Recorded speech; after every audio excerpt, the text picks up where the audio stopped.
A land where the rhythm and power of Africa mingle with the mysticism of Asia and the fast pace of Europe.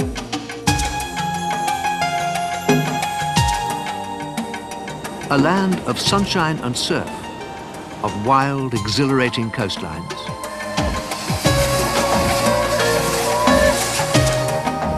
Ancient, vast desert plains share the landscape with mountain chains sculpted over millions of years into bizarre and eerie shapes.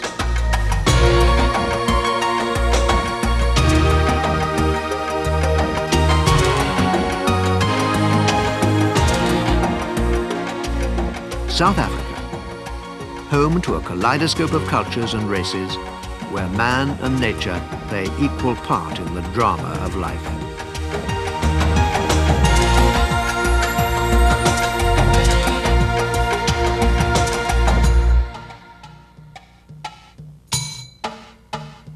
The wind of change that has swept through the rest of the continent has reached the far south. South Africa is striving to reform the racial policies of the past. It will take some time before the diverse peoples can finally move together as equals towards a new future. The process is difficult and slow, but it has begun. South Africa lies at the southern tip of the African continent and occupies an area about half the size of Europe. It comprises 4 provinces: the Cape, Natal, the Orange Free State, and the Transvaal, and the self-governing territories of Bophuthatswana, Venda, Ciskei, and Transkei. The principal cities are Johannesburg, Pretoria, Bloemfontein, Durban, Port Elizabeth, and Cape Town.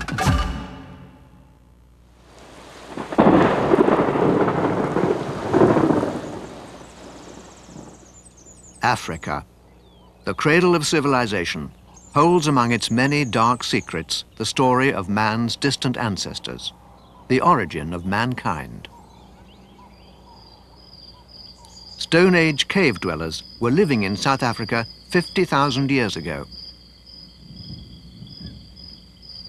The brown-skinned nomad bushmen were known as the San. They later shared the land with sheep herders known as the Khoikhoi.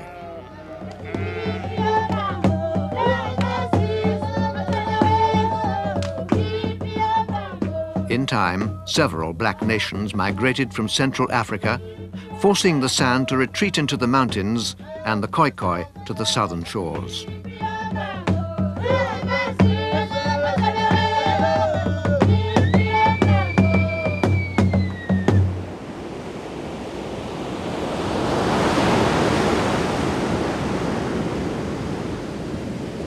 The first Europeans arrived in the 15th century, seeking a trade route to the rich spice lands of the east. Table Bay provided a natural safe harbor, and Table Mountain, now one of the world's most famous landmarks, would have been a welcome beacon for those early sailors on their long voyage to the Far East.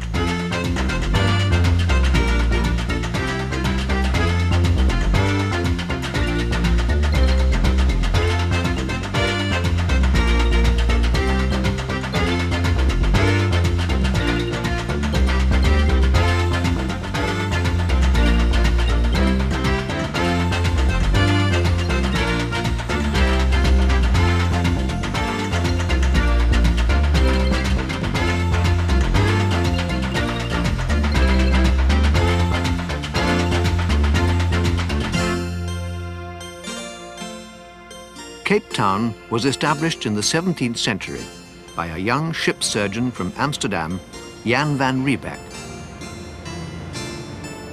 The giant Dutch East India Company had ordered him to set up a replenishing station to supply fresh food and water for the company's merchant fleet.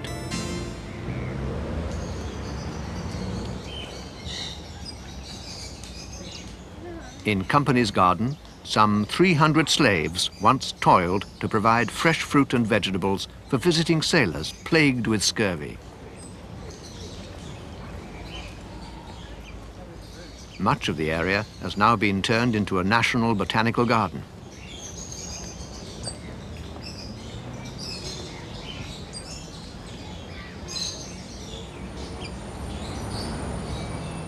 Van Riebeck's original wooden fort, built to house the company garrison, was later replaced by the star-shaped Castle of Good Hope, home to the early governors of Cape Town.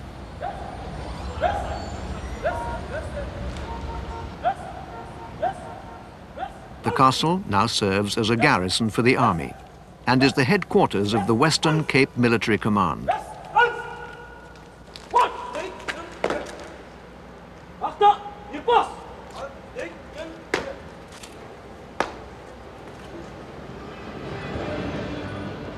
The early Dutch settlers once searched for bargains at the stalls in Greenmarket Square. Little has changed, apart from the people who over the years have married into different races.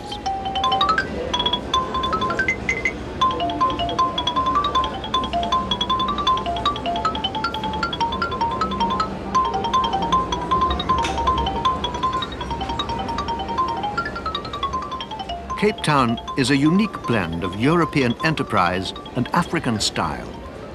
The majority of the population is coloured, that is, of mixed race.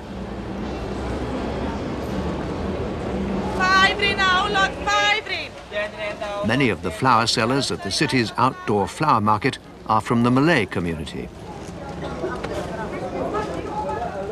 They are descendants of refugees and slaves brought from the East Indies by the Dutch.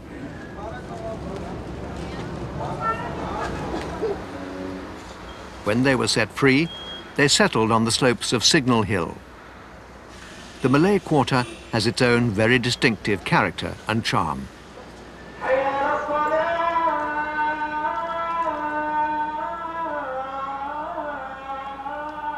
The people still practice the Muslim religion of their ancestors. The call to prayer fills the streets with the exotic atmosphere of the Orient.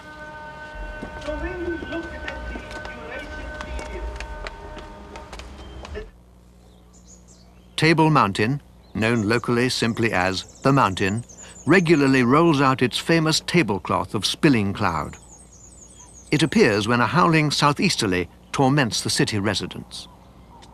The blustery wind has its advantages and is known as the Cape Doctor because it drives out pollution and insects, making the atmosphere one of the healthiest in the world.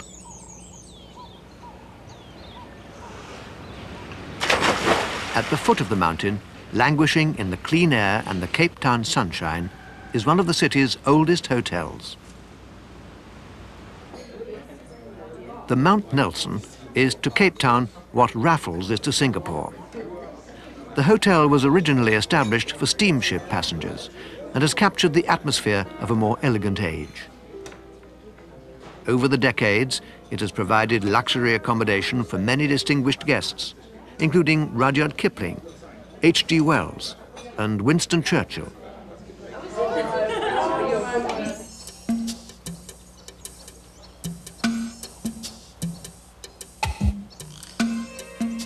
The eastern slopes of Table Mountain are carpeted with the lush and verdant Kirstenbosch gardens.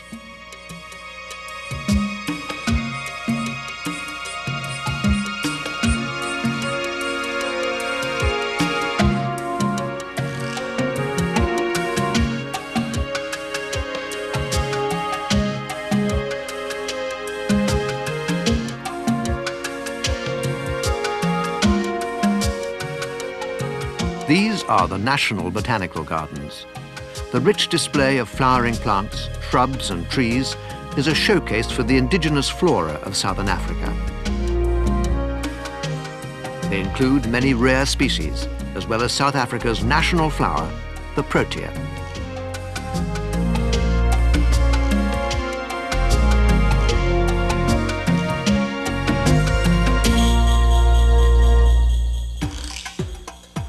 Cape Town is situated on the northern tip of the Cape Peninsula.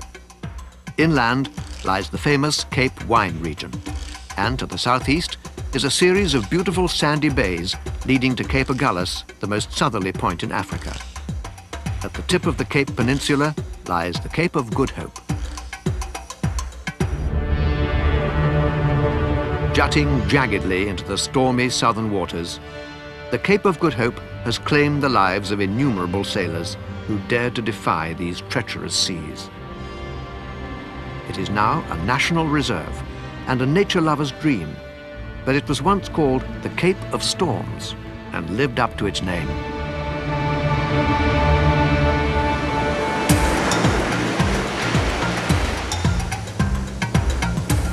Not all of the coastline is dangerous. Cape Townians enjoy an enviable choice of endless sandy beaches, basking in the African sun. The South African coast is among the most beautiful in the world and a great source of leisure and pleasure for people of all ages, backgrounds and cultures.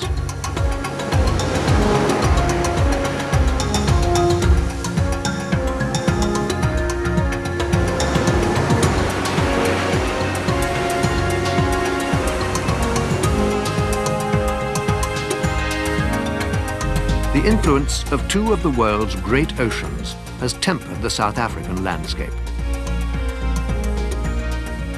In the east, the warm Indian Ocean nurtures lush subtropical vegetation.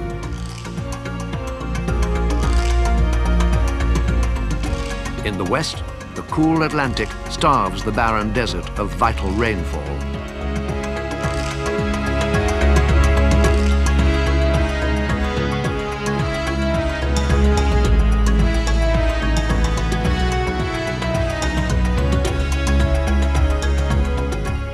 They meet at Cape Agulhas, Portuguese for needles, so named because here at the southern tip of Africa, the needle of the compass points due north without magnetic deviation. Inland, the soil and climate of the Western Cape are ideal for vineyards. Van Riebeck planted the first vines shortly after he arrived, and a wine estate was soon established on the slopes of Table Mountain. Now, more than 100 different varieties of grape are grown here, and Cape wines have acquired a worldwide reputation.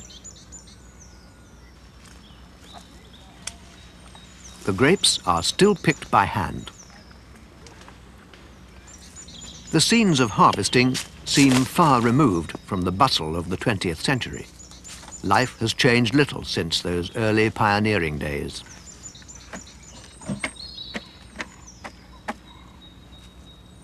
The quality control is strict. Half the grape crop is not considered good enough even for table wine.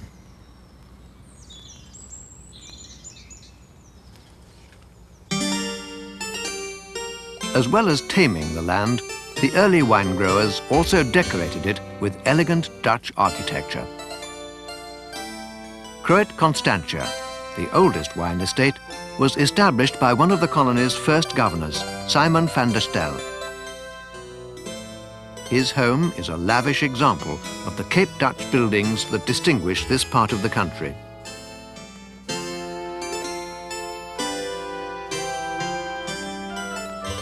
Van der Stel also founded the town of Stellenbosch in the heart of the wine-growing region. The town is a celebration of Cape Dutch architecture. The glowing white symmetrical lines stand in brilliant relief against the deep blue African sky.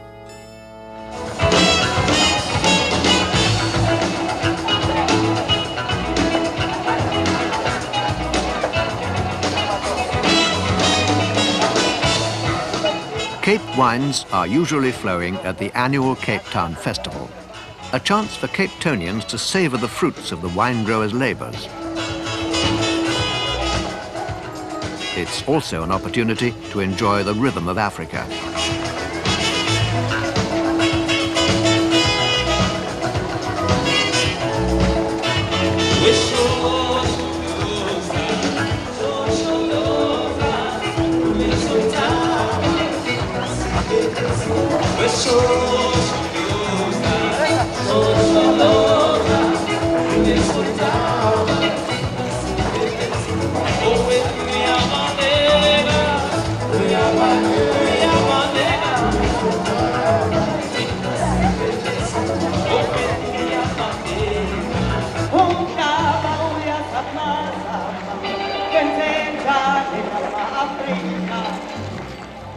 The festival attracts many talented musicians from all parts of southern Africa. music fills the warm sea air well after the sun has disappeared beneath the horizon.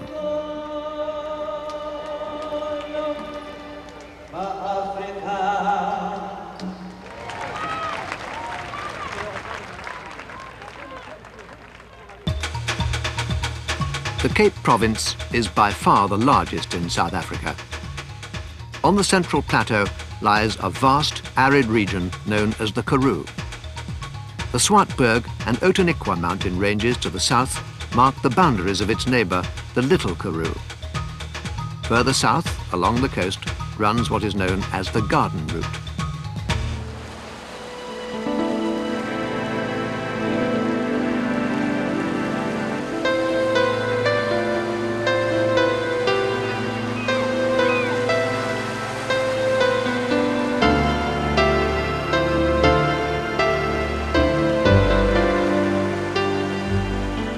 One of South Africa's most famous holiday coasts, the Garden Route offers anglers a tempting array of tranquil bays and lagoons.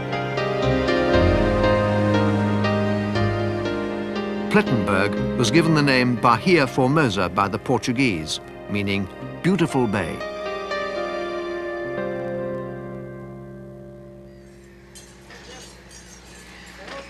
The area is also one of the world's richest commercial fishing grounds. From safe harbours, such as this one at Mossel Bay, trawlers go in search of hake and sole.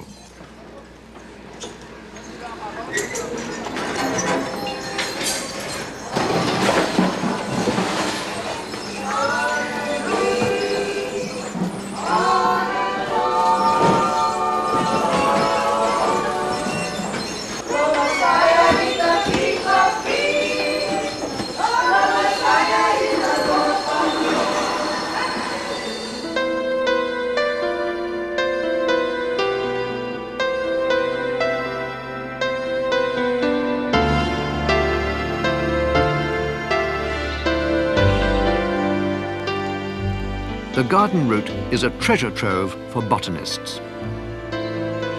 Cape flowers and lush greenery flourish along the coastal plateau, while dolphins play in the warm ocean currents.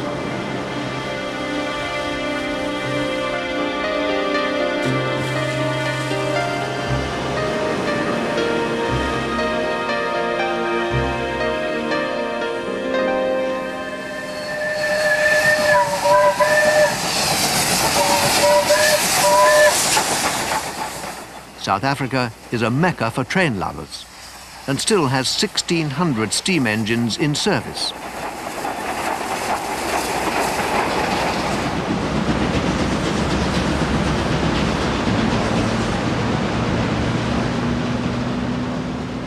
The Outeniqua Choo-Choo runs between Knysna and George, one of the Garden Route's principal towns.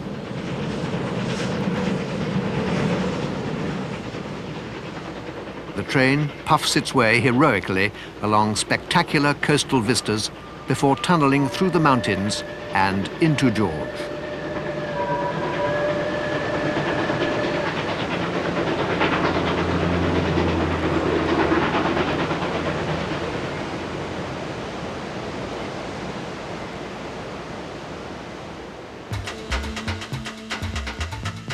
Just outside George lies the Fancourt Hotel and Country Club estate.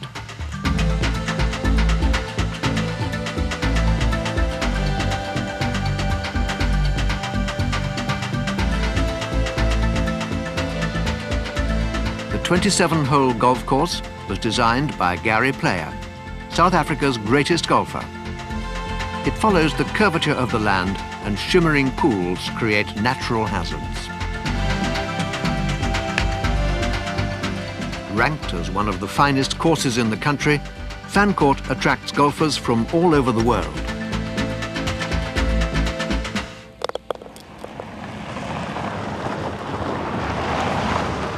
The road to the interior winds across the Outeniqua Mountains into a totally different world.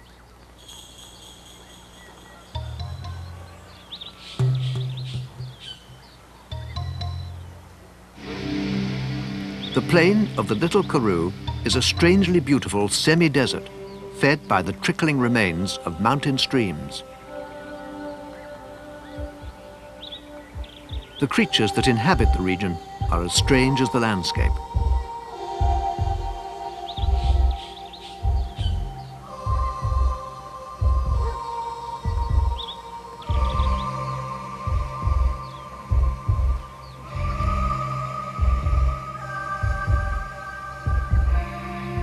More than 3/4 of all ostriches, the world's biggest bird, live in the Little Karoo.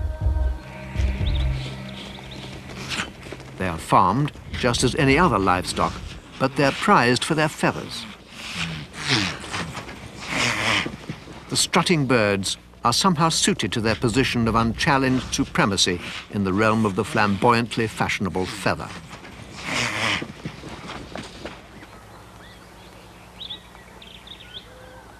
The Zwartberg Mountains mark the final boundary before the road leads into the deep interior and the Great Karoo.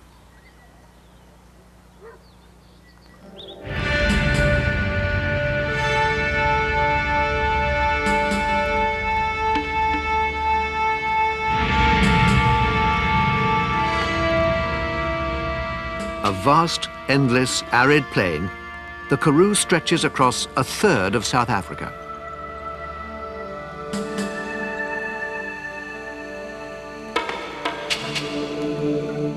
The name means land of thirst, but the dry vegetation is highly nutritious and the area is home to a rich variety of wildlife.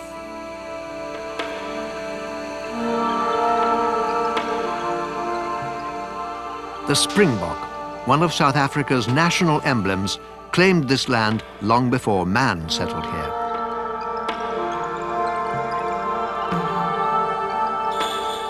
Windmills spinning in the desert breeze bring water to the parched land, now home to vast sheep herds. South Africa is the second largest producer of fine quality wool after Australia.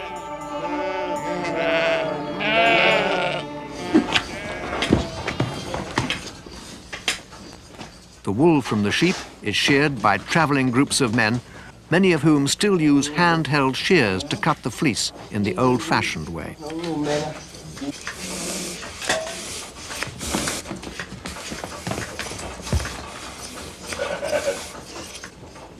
The wool is sold at auctions in the coastal ports and exported overseas.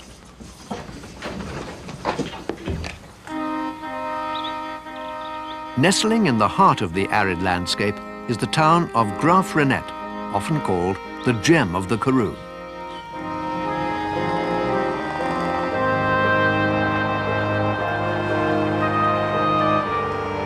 "200 years ago, Graaf-Reinet was a frontier outpost of the British-administered Cape Colony.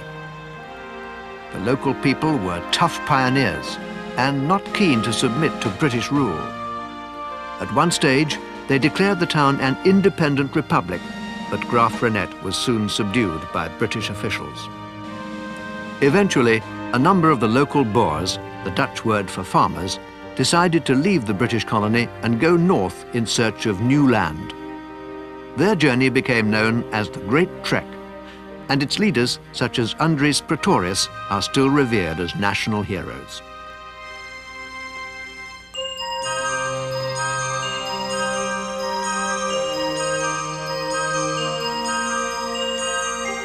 Diamonds, the world's most precious gem, are also part of South African folklore.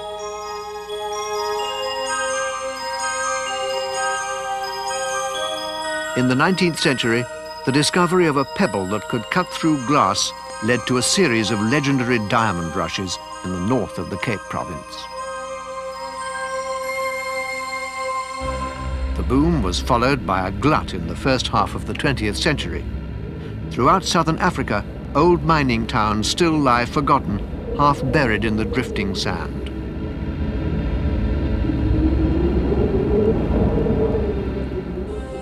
The city of Kimberley not only survived, it prospered. Its buildings still teeter on the edge of what is known as the Big Hole, a small hill before the diggers arrived.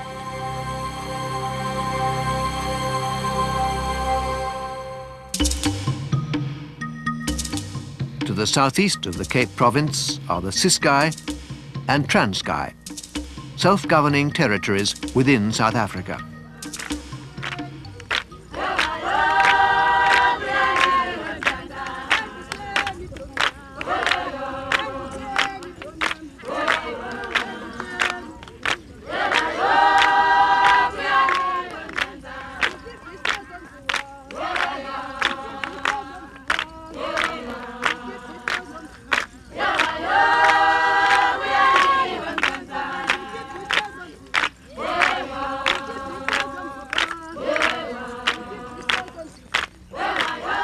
The Ciskei is predominantly peopled by the Xhosa tribe, meaning the people of the woman.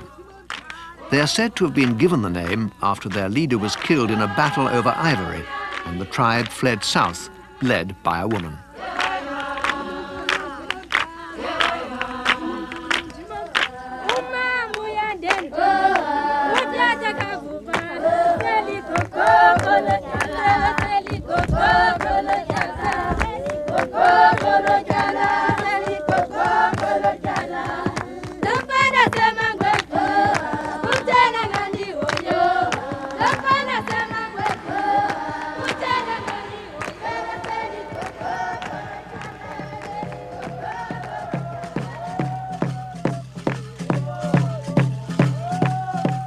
The Drakensburg Mountains in central Ciskei were once the scene of bloody battles between Xhosa warriors and the British settlers.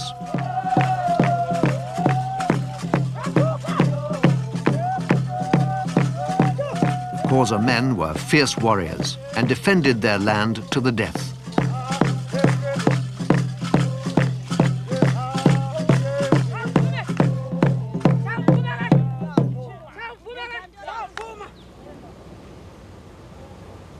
Ciskei is home to the first university for black Africans.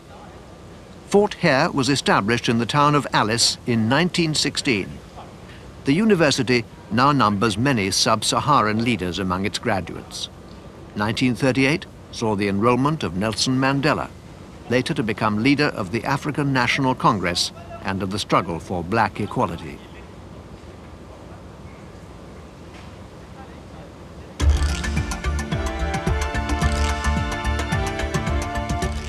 Mandela was born in Transkei, famed for its rugged and romantic coastline known as the Wild Coast.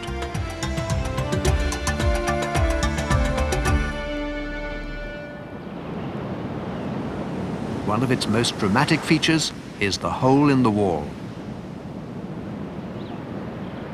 This high cliff, stretching out to sea, has a great cavern punched through its center by the pounding surf.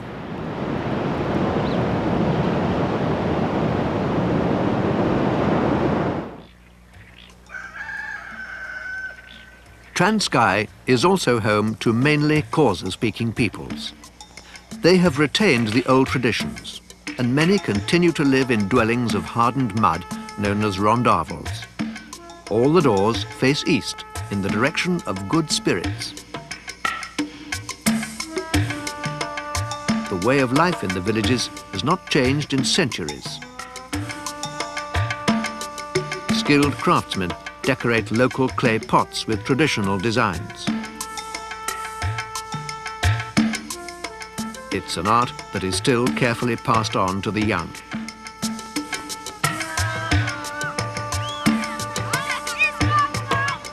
In recent years, however, the traditions have suffered some decline as the young men leave to find work in the cities.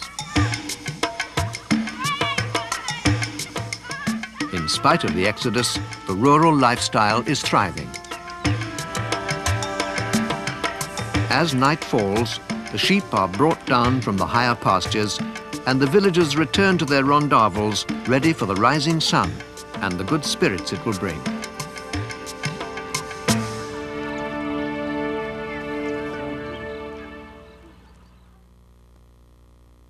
The province of Natal, South Africa's smallest, includes the country's oldest game reserves. It is also a centre for the Zulus, one of the most formidable military powers to develop in Africa. The largest city in Natal is Durban.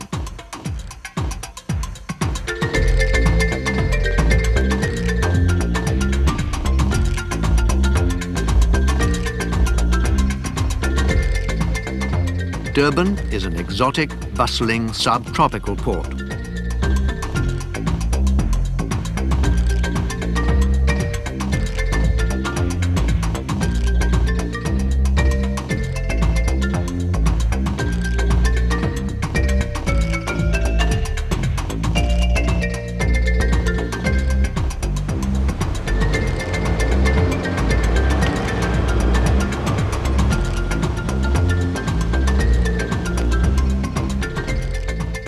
The city reflects its English roots, and Queen Victoria still presides over its streets.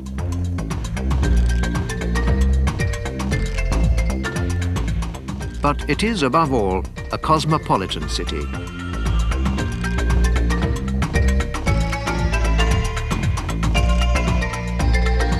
The influence of the Asian culture provides a flavor of the East, while the vibrancy and color of Africa are everywhere.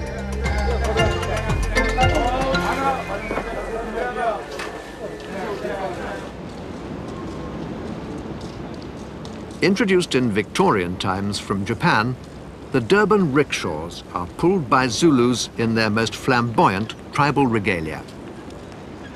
The rickshaw pullers traditionally compete not only to wear the most colourful costume, but also to achieve the most impressive strides. The comfort of passengers is not a high priority.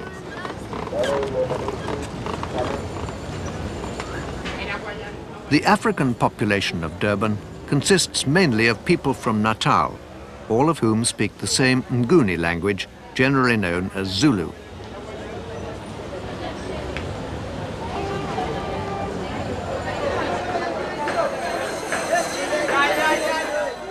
Nearly 500,000 Indians live in Durban, exceeding that of any other city outside India and making up the largest group in the city's population.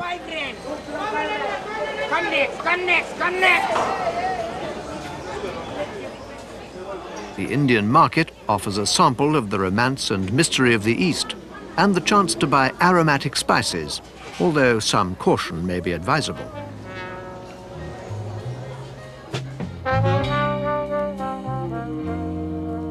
Along the coast, the pace of life slows down. Jazz on the beach at the Beverly Hills Hotel, just outside the city, has become a hallmark of lazy Sunday afternoons.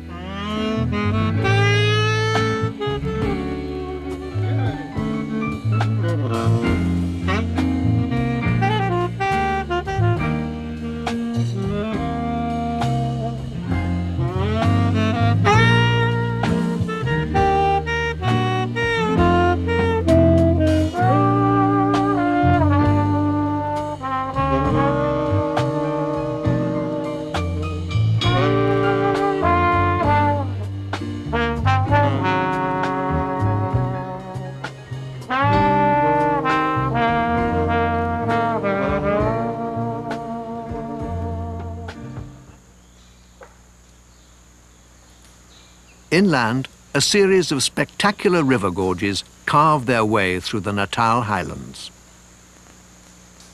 The Oribi Gorge is an awesome chasm hewn out of granite rock. The area has been designated a nature reserve and is rich in wildlife. One of the most often sighted of the forest dwellers is the vervet monkey.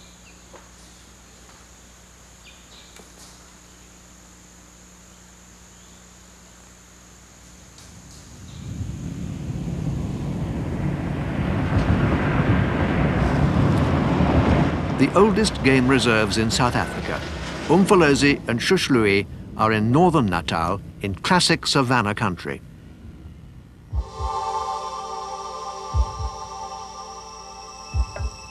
The wildness and beauty of the landscape are breathtaking at dawn, just before the reserve stirs into the drama of the day.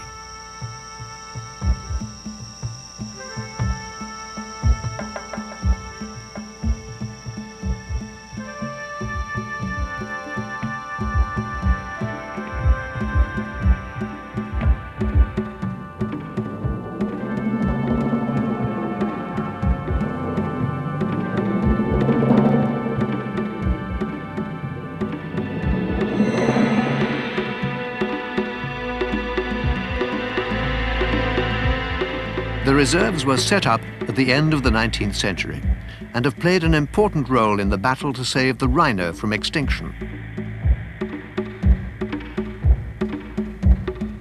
The largest inland lake in South Africa is the setting for the nearby St. Lucia Game Reserve.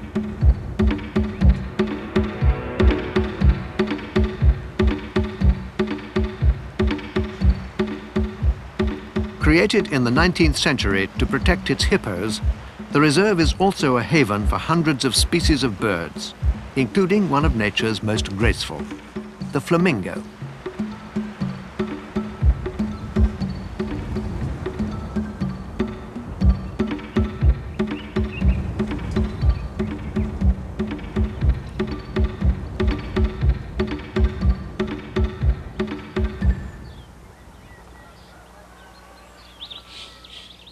Rural life in Natal has changed little since the Zulu tribe first settled here in the 17th century.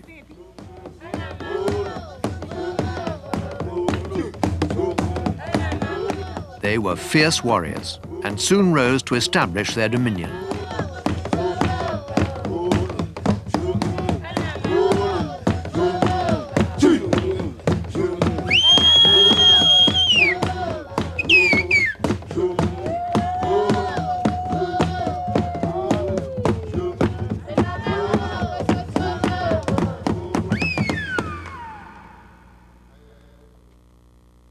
The Orange Free State and the Transvaal were established by the Boers who undertook the Great Trek.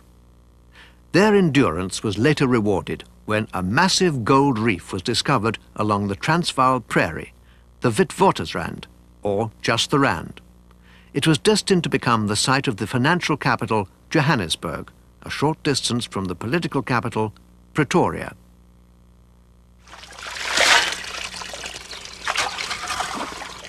The first great strike was made in 1886 by an Australian prospector named George Harrison. He sold his claim for the equivalent of $15 American. It has since produced more than 35,000 tons of pure gold.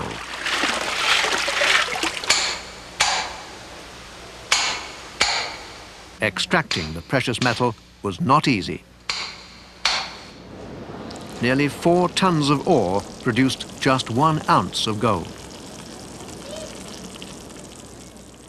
Groups formed to raise money collectively for the necessary machinery. 6 of those early mining houses still manage the great majority of South Africa's gold. The discovery of gold prompted the greatest rush of prospectors the world has known. Johannesburg, once a dusty, crowded, raucous shantytown, burst into life.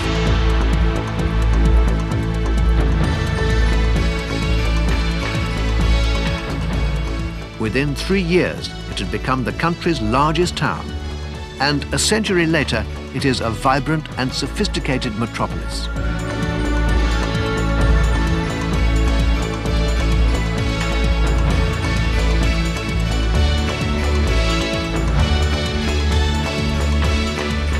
Sparkling skyscrapers testify to the city's continuing success. The striking Carlton complex, Africa's biggest commercial centre, includes a 600-room hotel.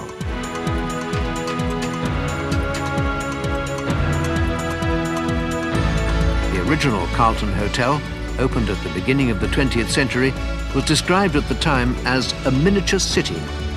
The modern Carlton is a focal point for Johannesburg, a central base for travellers and a showcase for the entertainment and fashion industries.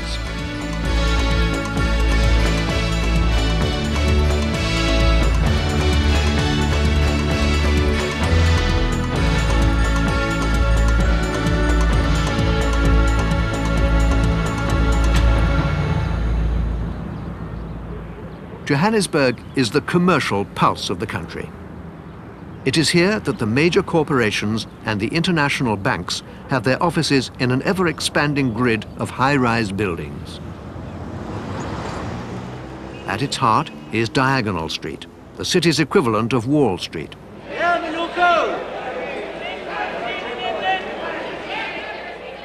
The the price of gold is never far from the thoughts of dealers who continue to build on the city's success.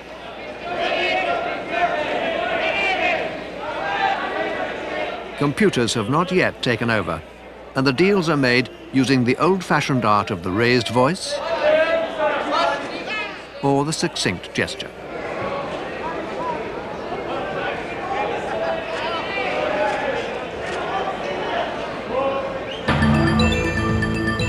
The entrepreneurial spirit that built a metropolis from the dust of the Rand has produced top-class communications and hotels. The Southern Sun Group is the largest hotel corporation in Southern Africa and operates a wide range of world-class accommodation throughout the region.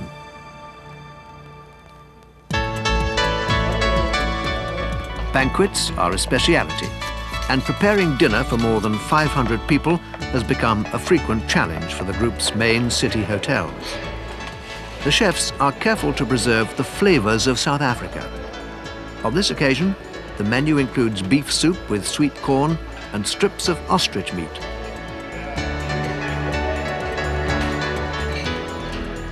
But South African cuisine is essentially international and compares favorably with the world's very best.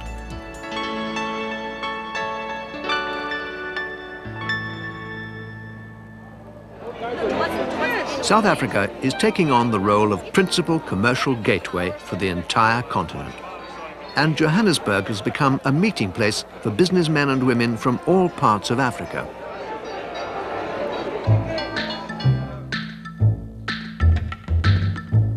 Hailing a taxi in Johannesburg can require a knowledge of sign language.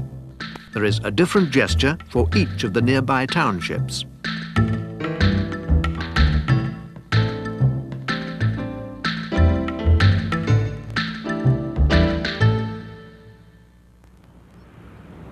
The townships were set up under apartheid as temporary dormitory towns to house the black workers.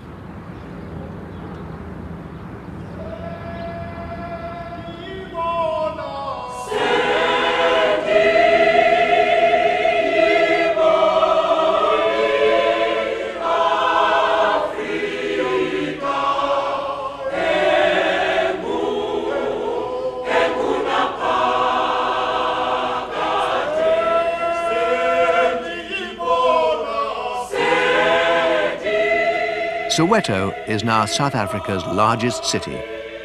It has become a symbol of the struggle for equality and is often associated with political protest.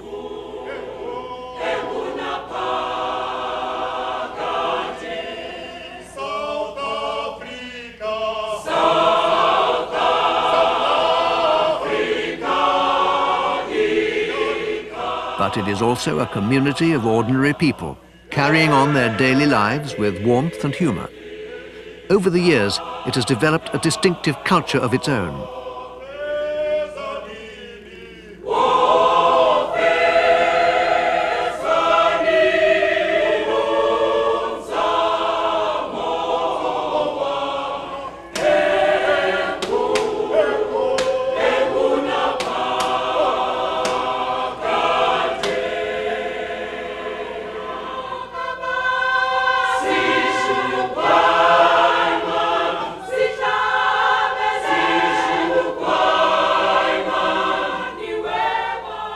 One of the country's leading black community choirs is based in Soweto. Known as the Imilonji Cantu, the choir regularly performs in the United States and Europe, as well as venues throughout Southern Africa.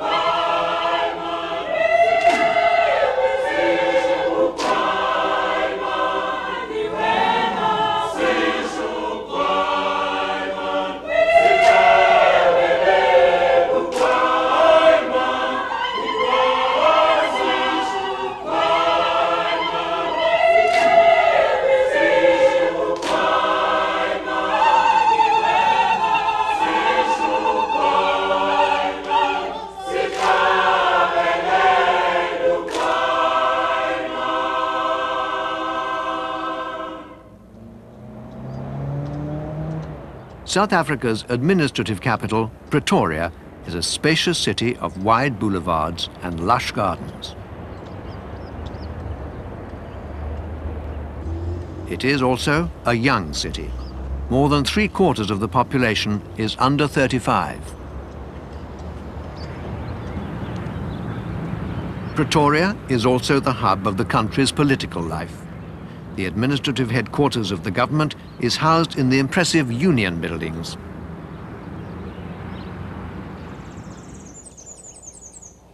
Pretoria was founded in the mid-19th century and named after the great trek leader Andries Pretorius. A giant monument in memory of the pioneering journey towers moodily over the city. It is surrounded by a circle of stone ox wagons, representing the defensive formation used by the pioneers when they came under attack. In some ways, the defenses are still there, and the atmosphere of Pretoria remains staunchly Afrikaner.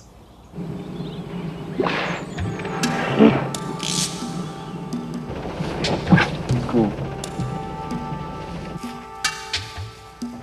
A few hours' drive to the east of Johannesburg and Pretoria lies the heart of the African bush, home to a vast and humbling array of magnificent wild animals. In Transvaal alone, there are more than 500 game parks. The largest, the Kruger National Park, covers a greater area than Israel. The elephant, once ruthlessly slaughtered for ivory, roams free here, sometimes at the expense of the landscape.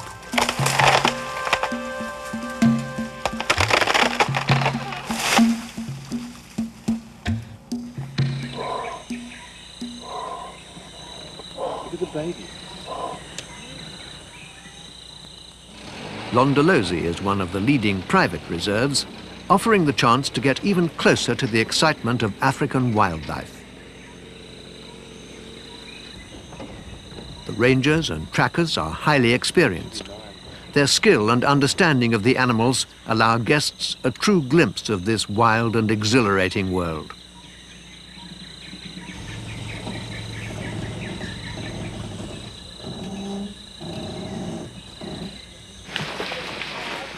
Small groups may also be taken on foot into the depths of the bush. The rangers know the land and hold a deep respect for its inhabitants.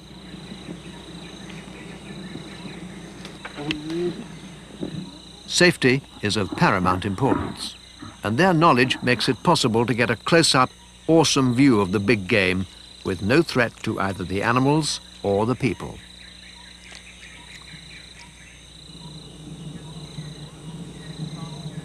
It is a fascinating and deeply moving world, and enthralls even those who have become accustomed to the incredible diversity of nature.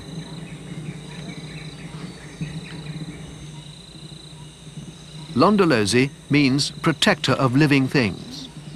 The reserve is a member of the Conservation Corporation and, together with its sister reserves of Ngala and Pindha, is committed to a policy of care. Care of the wildlife, the land, and the people. The camp has been run by the same family for 60 years. The buildings merge into the bush, but guests enjoy all the comfort and luxury of a wilderness lodge.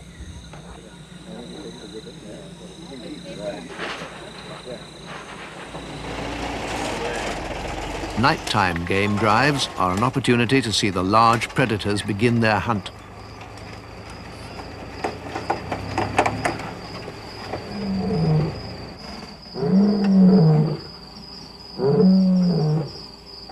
The Londolozi wilderness never sleeps, and the thrill of watching the king of beasts on his own territory is an experience that will never be forgotten.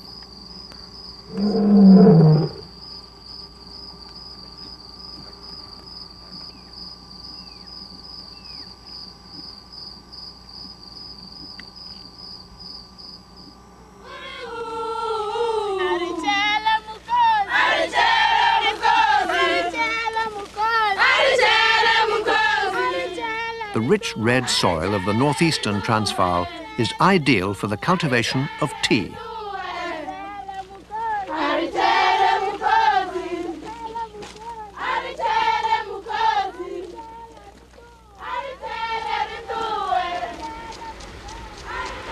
Tea is not indigenous, but was introduced by traders and missionaries.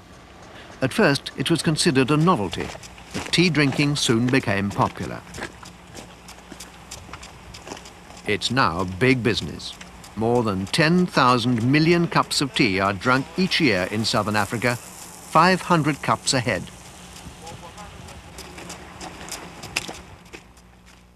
The Drakensburg Mountains curve through 3 of South Africa's 4 provinces and include some of the country's most dramatic and impressive landscapes.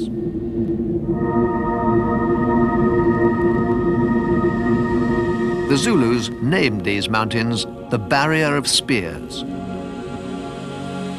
The Europeans believed ferocious prehistoric creatures roamed through these heights.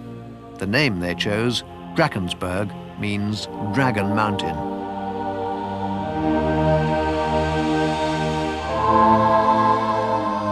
No one knows whether ancient reports of dragon sightings and mysterious tracks were true, but the mountains were the last stronghold of the Stone Age San Bushmen.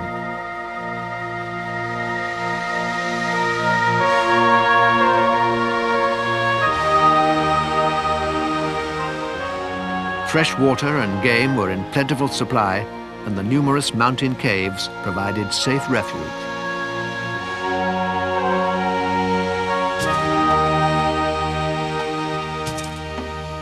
Although the people have long since vanished, their paintings have survived.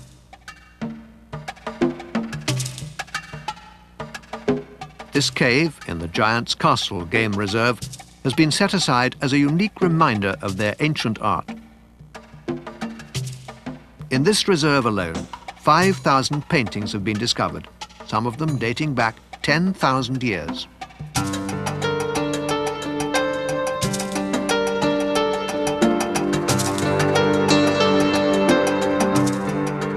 The mountains are not only beautiful, they are a giant and dramatic arena for all sports enthusiasts.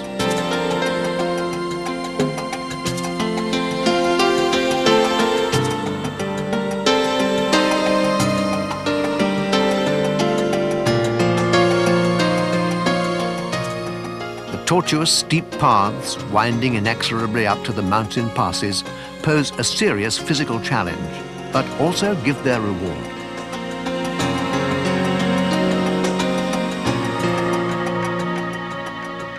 Spectacular views and pure mountain air flood the senses in this stunning landscape.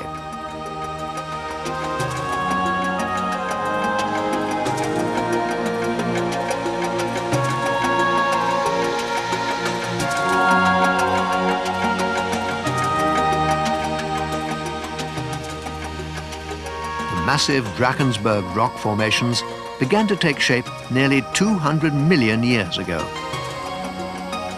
Water modeled the bizarre shapes and has interacted with iron oxides to produce the beautiful Clarence sandstone, protected in the Golden Gate National Park in the Orange Free State. This wilderness area has survived the millennia, its drama undiminished. Nature is king here. Man can only watch and be humbled.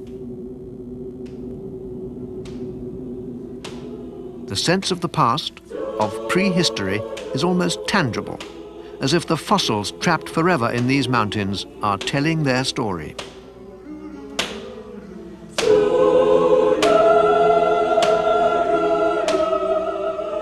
The giant rocks will stand fast long after the brief struggle of the life beneath them has been forgotten.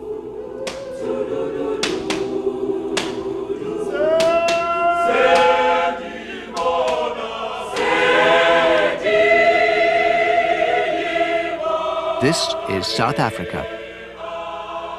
A startling and beautiful landscape shared by people of many different cultures, each contributing to this vibrant, dramatic land.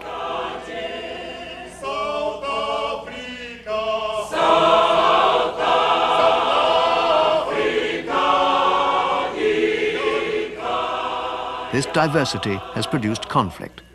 But now, out of the struggles of the past, is emerging a new country, a new identity, a culture in harmony with its vast and awe-inspiring natural heritage.